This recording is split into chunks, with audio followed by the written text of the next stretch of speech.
Sintesis purin secara de novo. Cincin purin di sini berasal dari aspartat, kemudian CO2, format, glisin, dan juga amida N ini berasal dari glutamin, gitu ya. Nah, atom-atom yang ada pada cincin purin di sini nanti akan ditambahkan secara bertahap ke ribosa 5 fosfat sehingga nanti purin akan disintesis langsung menjadi nukleotida oleh perakitan atom-atom penyusun cincin purin langsung ke ribosanya. Kemudian pada proses ini berbeda dari sintesis pirimidin ya. Pada sintesis purin itu sangat tergantung dengan ketersediaan asam folat. Yang mana pada nanti tahap keempat dan 10 itu membutuhkan asam folat. Maka dari itu senyawa penghambat dalam metabolisme folat seperti senyawa metotreksat itu dapat menghambat biosintesis purin. Tapi baik sintesis asam nukleat, pertumbuhan, dan juga pembelahan sel. Oke, kita lanjutkan untuk sintesis purin. Untuk nanti tahap pertama sintesis purin itu dengan cara mengaktifasi PRPP menjadi bentuk fosforibosilamin. Nah, nanti untuk jenis IMP atau inosinat ini merupakan purin pertama nukleotida yang disintesis. Pada langkah ini menentukan pada sintesis de novo nukleotida purin yang mana harus dimulai dengan pembentukan 5 fosforibosilamin dari PRPP dan glutamin. Yang mana di sini untuk gugus amida itu berasal dari rantai samping glutamin yang akan menggantikan gugus pirofosfat yang menempel pada C1 pada PRPP. Pada reaksi ini konfigurasi C1 itu diubah dari alfa ke beta. Kemudian ikatan glikosidik antara karbon dengan nitrogen yang dihasilkan itu mempunyai konfigurasi beta, yang mana ini merupakan ciri khas nukleotida yang terdapat di alam. Di sini reaksi akan dikatalisis oleh hidrolisis pirofosfat, dikatalisis oleh glutamin, PRPP, amidotransferase. Kemudian di sini ditambahkan adanya glisin. Glisin itu akan bergabung dengan fosforibosilamin untuk membentuk glisinamida ribonukleotida. Di sini dibutuhkan 1 ATP, diperlukan untuk membentuk ikatan amida di antara gugus karboksil glisin dan gugus aminofosforibosilamin. Suatu zat antara asil fosfat dibentuk ya di sini, seperti pada biosintesis glutamin, glutation, dan juga hampir semua ikatan amida lainnya. Kemudian untuk ujung alfa aminonya residu glisin, itu kemudian mengalami formulasi oleh N-formil tetrahidrofolat dan juga terbentuknya ribonukleotida alfa N-formil glisinamida. Gitu ya. Kemudian derivat folat ini berperan sebagai zat antara aktif pada berbagai langkah pada biosintesis nukleotida. Pada penggantian NH dengan O itu mengubah gugus amida menjadi gugus amidin. Untuk atom nitrogen ini diberikan oleh rantai samping glutamin melalui reaksi yang memerlukan ATP.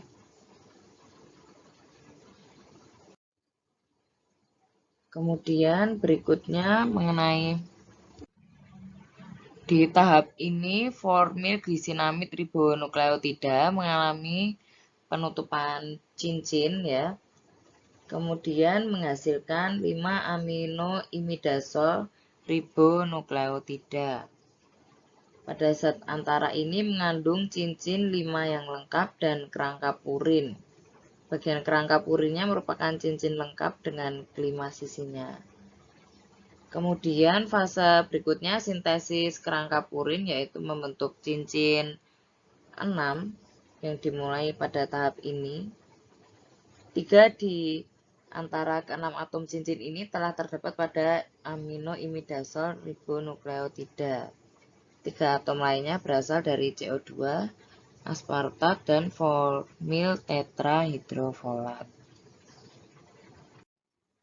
Pada tahap ini terjadi dehidrasi dan penutupan cincin, yang mana formil glisinamidin ribonukleotida itu mengalami penutupan cincin untuk menghasilkan 5 aminoimidazol ribonukleotida. Nah, zat ini mengandung cincin 5 yang lengkap dan kerangka purin. Bagian kerangka purin merupakan cincin lengkap dengan kelima sisinya. Kemudian fase berikutnya ini merupakan sintesis kerangka purin, yang mana di sini pembentukan cincin 6 yang dimulai dari tahap ini ya. 3 dari ke-6 atom cincin itu terdapat pada aminoimidazol ribonukleotida. Kemudian 3 atom lainnya berasal dari CO2, aspartat, dan juga formil tetrahidrofolat. Nah, di fase ini atom karbon berikut pada cincin 6 itu akan masuk melalui proses karboksilasi ribonukleotida aminoimidazol. Kemudian di sini akan dihasilkan karboksiaminoimidazol ribonukleotida. Kemudian reaksi karboksilasi ini berbeda ya dari biasanya, tidak menggunakan biotin. Pada langkah selanjutnya, di sini gugus amino diperoleh dari aspartat itu bereaksi dengan gugus karboksil pada zat antara yang dinamakan pada ini tadi ya, gugus karboksiaminoimidazol ribonukleotid.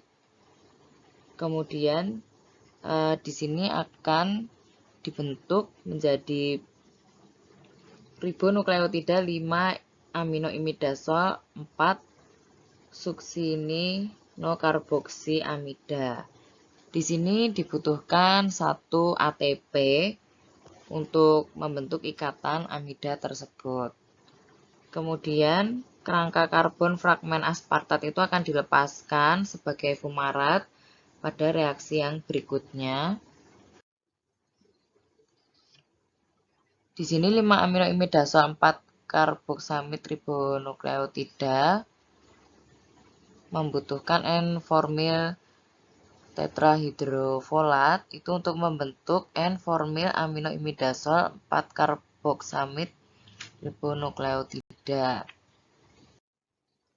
Pada tahapan ini berupa dehidrasi dan penutupan cincin. Ya, di sini merupakan tahap terakhir ya dari N-formil aminoimidazol 4 karboksamid ribonukleotida itu akan dibentuk menjadi inosinat ya, yang mana pada inosinat ini mempunyai cincin untuk purin yang lengkap. Nah, basa purin inosinat ini nanti akan disebut dengan hipoksantin. Di tahap 10 ini konversi dari inosinat menjadi ATP dan juga GTP. Inosinat merupakan produk terakhir ya dari jalur de novo dan merupakan prekursor untuk pembentukan AMP dan juga GMP. Kemudian dari AMP atau adenilat ini akan disintesis dari inosinat dengan mengganti atom oksigen karbonil pada C6 dengan gugus amino. Di sini AMP dan GMP disintesis dari inosinat ya. Yang mana inosinat ini berarti merupakan prekursor untuk sintesis AMP dan GMP. Untuk AMP atau adenilat itu disintesis dari inosinat dengan mengganti atom oksigen karbonil pada C6 dengan gugus amino. Dengan penambahan aspartat diikuti oleh pembebasan fumarat itu akan menyebabkan penambahan gugus amino.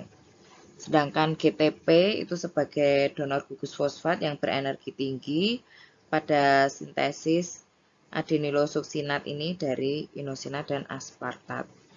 Pada pembebasan fumarat, nih ya, pembebasan fumarat dari adenilosuksinat dan dari ribonukleotida aminoimidazol suksinokarboksamida itu dikatalisis oleh enzim yang sama. Kemudian untuk pembentukan guanilat ya, di sini disintesis dari oksidasi inosinat. Untuk proses oksidasi ini diikuti oleh inersi suatu gugus amino pada C2 NA.